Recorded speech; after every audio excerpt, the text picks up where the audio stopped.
So today I want to talk about some tattoo meanings for me, and go over some of my old tattoos, what those meant to me. Talk a little more about my old suit, and maybe give a little more insight as to why I got rid of the old suit or blacked out the old suit. Um, so I want to get into some of the first tattoos I ever had. So when I originally did my first ever tattoo, sorry, it was on this arm. I had my son's name, and it was in a custom font that I designed that no one could possibly ever read.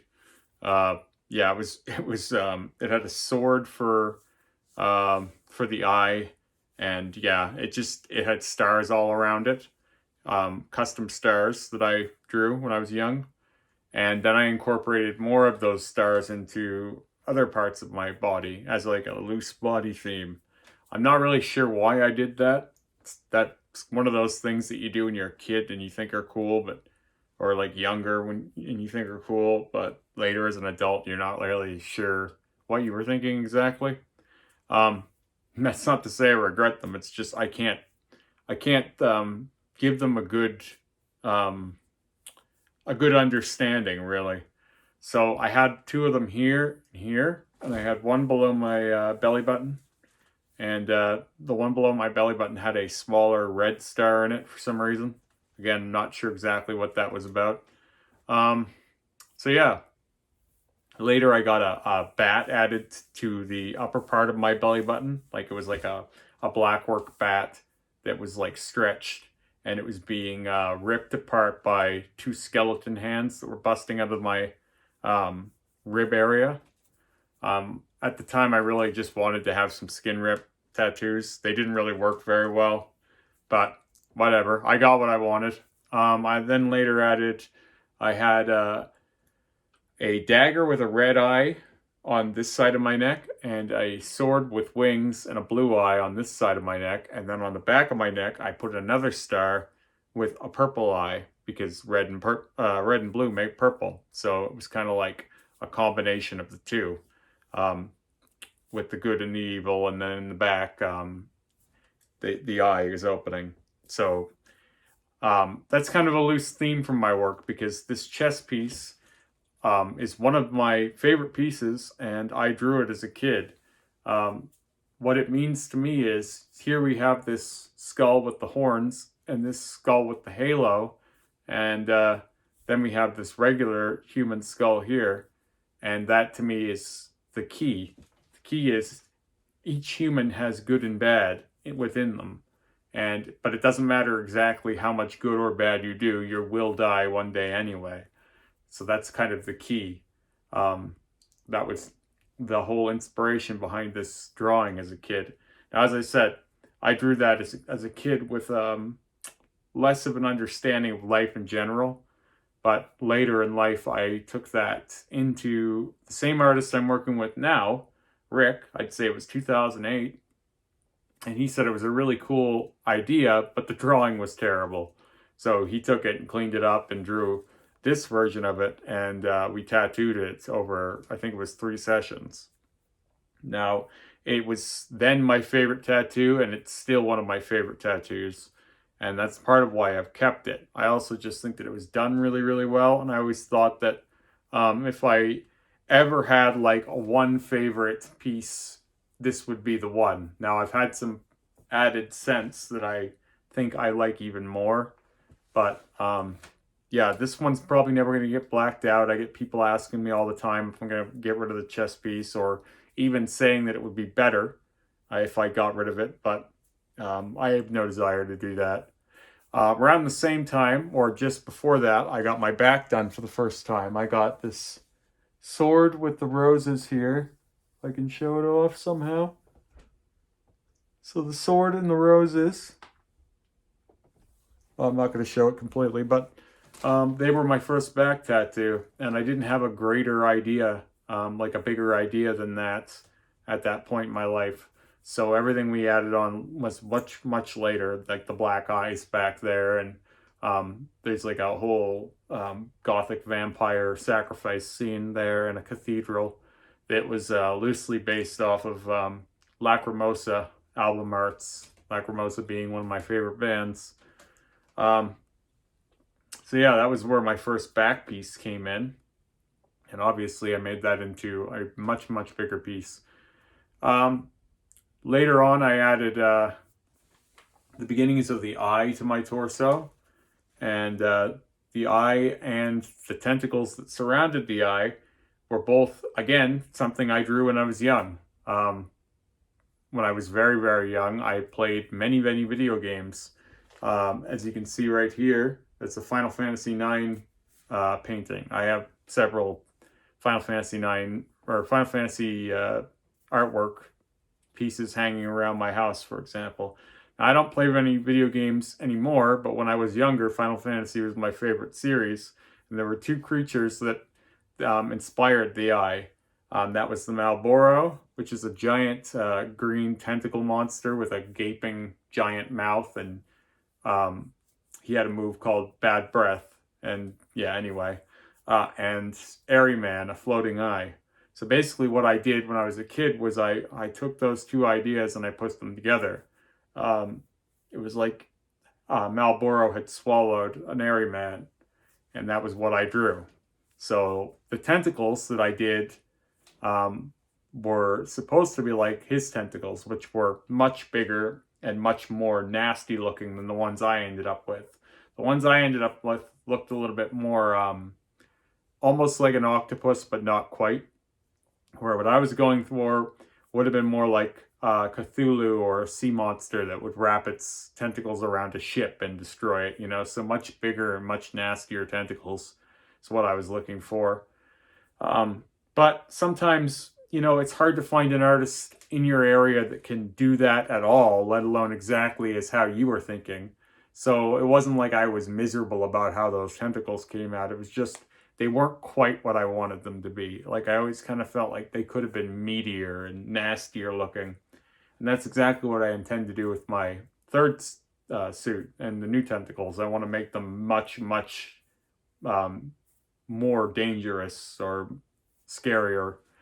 Anyway, yeah, so that's where that inspiration came from. Just drawing all the time as a kid, and again, I'm not a very good artist, but I have a great imagination. I have an insane imagination for and a good design sense for how things should go together.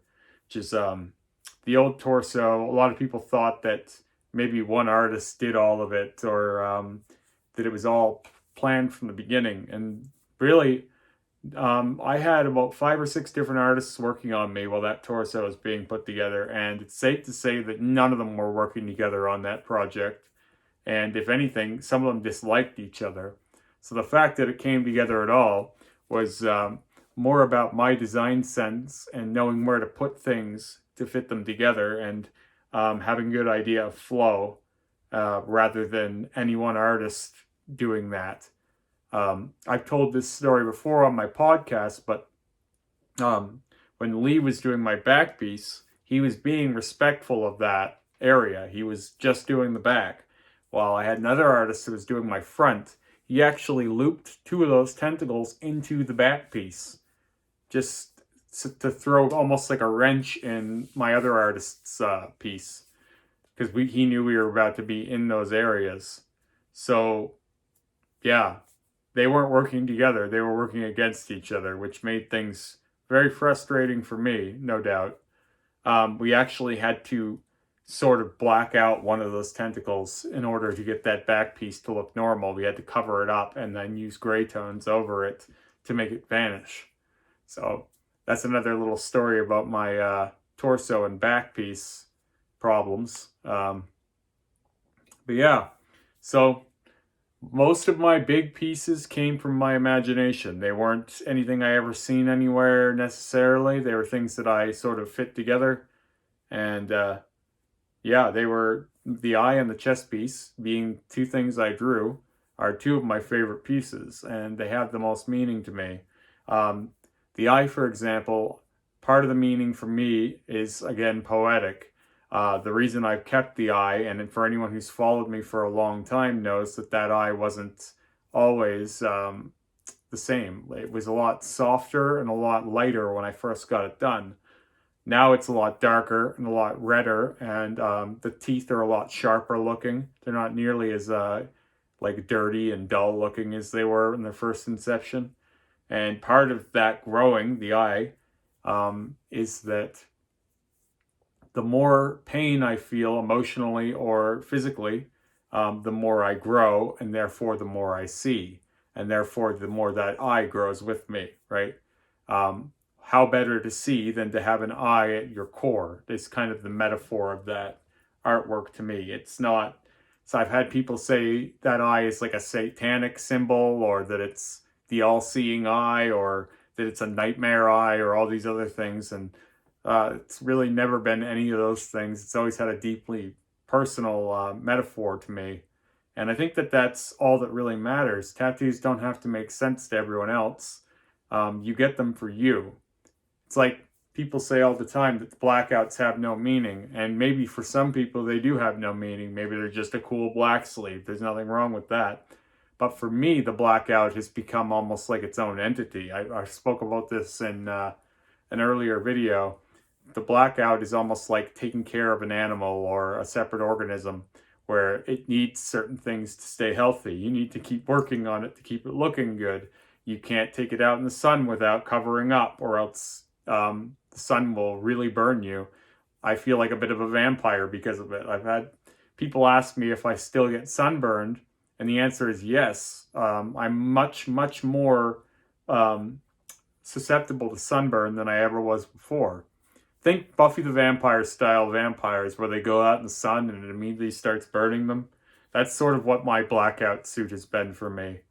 That being said, I don't mind. Like, it's just something to know that if you're going to have a full black suit, you're going to get pretty crispy in the sun. So yeah, the blackout has a lot of metaphorical meaning to me, as well as it has altered my life as well, obviously. So yeah, a lot of my bigger pieces have a lot of different meanings to me that wouldn't necessarily be assumed. So I'll never probably get rid of the eye or the chest piece. And even though I've talked a lot about how I'm going to have this third suit, I don't actually ever intend to like fully overgo the blackout. Like, the blackout will always be first and foremost. So anything I do now will be to sort of embellish the blackout suit, or add layers to it, but not take away from the solid black of it on its own.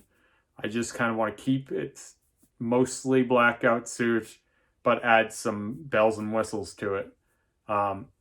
And what I've noticed about black on black is some of it is visible from across the room and other parts aren't.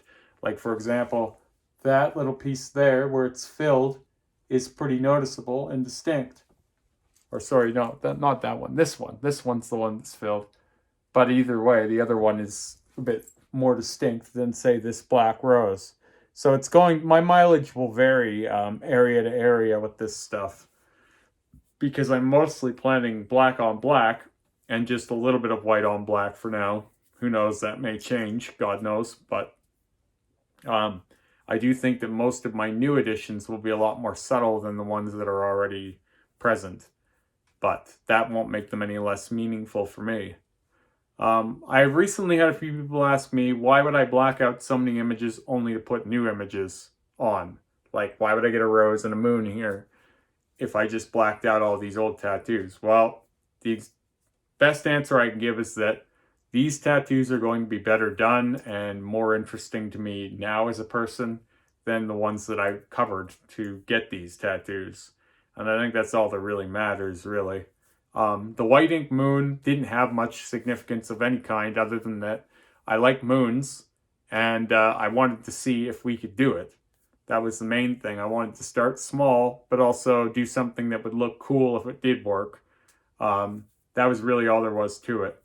From there, it's just kind of like, okay, so that white ink worked, so that means that we can do a couple of big pieces on my outer biceps, which is one of my next goals next year. I'm going to be doing 2 white ink outer bicep tattoos. So anyway, This was a bit longer than I wanted it to be, and it got a little off topic. I'll get into some more about some more of my old tattoos in another video if you guys are enjoying these. So, yeah, look forward to that and have a good day.